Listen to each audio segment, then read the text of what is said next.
మధ్యకాలంలో hair dry అయిపోయి splits రావడం అనేది కామన్గా ఉన్న ప్రాబ్లము. దాన్ని ఎలా ఎదుర్కోవాలి? హెయిర్ డ్రై అనేది కొంచెం హెయిర్ యొక్క తత్వం బట్టి కూడా ఉంటుంది. ఒకటి మనము హెయిర్ని మెయింటైన్ చేసే విధానంలో కూడా హెయిర్ డ్రై అవుతుంది అనేది ఉంటుంది. హెయిర్ డ్రై అనేది మామూలుగా మీరు సరిగా మెయింటైన్ చేయకపోవడం వల్ల కూడా హెయిర్ డ్రై అవుతుంది. డ్రైనెస్ని కంట్రోల్ చేయడానికి ఏం చేస్తారంటే షాంపూ అంతా విపరీతంగా వేసి కడగడము, నెక్స్ట్ కండిషనర్స్ విపరీతంగా పెట్టేసి వాష్ చేయడం లాంటివి చేస్తుంటే హెయిర్లో ఉన్నటువంటి న్యాచురల్ మాయిశ్చర్ అనేది ఒకటి మెయింటైన్ అవుతూ ఉంటుంది. దాన్ని కూడా మీరు వాష్ చేసేసి ఆ డ్రైనెస్ అనేది ఇంకా ఎక్కువ చేస్తుంటారు.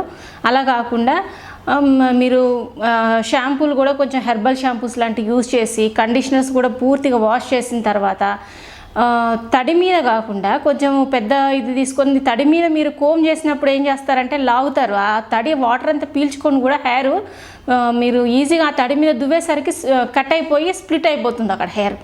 దానివల్ల కూడా స్ప్లిట్స్ వస్తుంటాయి. అందువల్ల మీరు ఎప్పుడు తడి జుట్టు మీద కోమ్ పెట్టేసి టక్క లాగడం కాకుండా కొంచెం నెమ్మదిగా తల ఆరిన తర్వాత డ్రైయర్స్ ఎక్కువ యూజ్ చేయడం, తల ఆరిపోవడానికి ప్రతిసారి డ్రైయర్స్ అవైలబుల్ ఉన్నాయని చెప్పి హెయిర్ వాష్ అయ్యాక హెయిర్ని ఆరబెట్టుకోవడానికి డ్రైయర్స్ ఎంతసేపు యూజ్ చేయడం, ఇవన్నీ హెయిర్ డ్రైనెస్కే వస్తాయి.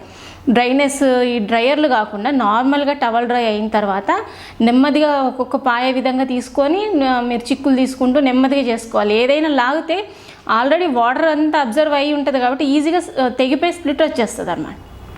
ఇంకా వీటికంటే మీరు ఈ డ్రైనెస్ ఇవి తగ్గించుకోవడానికి ఇంట్లో కూడా నార్మల్ ప్యాక్స్ రెడీ చేసి పెట్టుకోవచ్చు. మీరు ఈవెన్ ఆయిల్ అనేది చాలా ఇంపార్టెంట్. ఈ మధ్యకాలంలో అసలు ఆయిల్ వాడడం మానేశారు చాలామంది. ఆయిల్ మీరు బయటికి వెళ్ళేటప్పుడు పొల్యూషన్కి వెళ్ళేటప్పుడు ఓకే ఆయిల్ పెట్టద్దు, ఎందుకంటే ఉన్నదంతా తల మీద పడి మీరు మళ్ళీ డాండ్రఫ్ అయ్యే ఛాన్స్ ఉంటుంది. మీరు ఆల్రెడీ నైట్ అప్లై చేసుకొని తెల్లారి మీరు కొద్దిగా లైట్గా షాంపూ వేసి వాష్ చేసుకొని లైట్ కండిషనర్ పెట్టుకోండి. అది కూడా మంచిగా ఒక్కొక్క పాయకు అప్లై చేసుకుంటే చాలా బాగుంటుంది. కోకోనట్ ఆయిల్ ఒక 50 ml తీసుకున్నా దాంట్లో కొంచెం ఆముదం లాంటిది కలుపుకొని పెట్టుకుంటే డ్రై హెయిర్కి చాలా మంచి మాయిశ్చర్ వచ్చేస్తుంది. నెక్స్ట్ మ్యాక్సిమం మీరు హెర్బల్ షాంపూస్కి వెళ్ళడం చాలా బెటరు. ఈవెన్ మామూలుగా ఇంట్లో తయారు చేసుకునే కండిషనర్ ప్యాక్స్కి వచ్చేసరికి ఓకే హెన్నా అనేది డ్రై ఏజెంటే, కానీ దాన్ని వాడే విధంగా వాడితే అది కండిషనర్ లాగా కూడా ఉపయోగపడుతుంది. ఏ విధంగా అంటే ఇప్పుడు మంచిగా ఇట్లా నేను చెప్పినట్టు కోకోనట్ ఆయిల్లో క్యాస్టర్ ఆయిల్ మిక్స్ చేసుకొని నీట్గా ఆయిల్ మసాజ్ చేసుకొని లైట్గా స్టీమ్ ఇచ్చుకొని మీరు హెన్నా పౌడర్ కొంచెం తీసుకొని దాంట్లో ఎక్కువ డికాషన్ వేసి కలిపేసి ఎగ్ వైట్ వేసుకొని నెక్స్ట్ కొద్దిగా మేతి పౌడర్ ఎక్కువ వేసుకొని ఇవన్నీ హెయిర్ మెత్తబడడానికి కండిషనర్ అయ్యేదానికి యూజ్ అయ్యేటివి అనమాట. నిమ్మకాయ లాంటివి వేయకుండా వాటిని అవాయిడ్ చేసేసుకొని ఒక్కొక్క పాయకి అప్లై చేసుకొని మంచిగా పెట్టేసుకొని క్యాప్ పెట్టేసుకోవాలి ఆరకుండా. Next just within ½ an hour to 40 minutes ఈ టైం మెయింటైన్ చేసుకొని వాష్ చేసేసుకున్నా చాలా బాగుంటుంది. లేదా బాగా రైప్డ్ బనానా తీసుకొని బాగా నల్లగా పండిపోయిన బనానా తీసుకొని దాన్ని మిక్సీలో వేసి కొంచెం పచ్చిపాలు వేసేసి ఎగ్ వైట్ వేసి కొద్దిగా ఆలివ్ ఆయిల్ కానీ బాదం ఆయిల్ కానీ వేసేసుకొని దాంట్లో ఒక 2-3 స్పూన్స్ వచ్చి మేతి పౌడర్ కలుపుకొని దాన్ని ప్యాక్ లాగా అప్లై చేసుకొని ½ an hour ఉంచి క్యాప్ వేసేసుకొని ½ an hour ఉంచేసి ఆయిల్ మసాజ్ తర్వాత పెట్టుకోవాలి.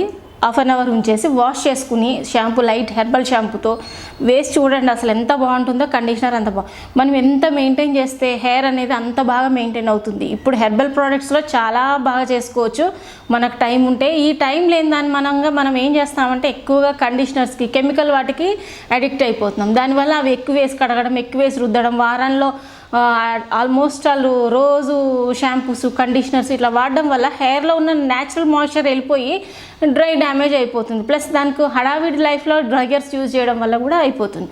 ఇవన్నీ జాగ్రత్తగా ఉంచుకుంటే అసలు డ్రైనెస్ ఉండదు, ప్లస్ ఆ స్ప్లిట్ ఎండ్స్ అనేవి కూడా మీ దగ్గరకు ఉండవు.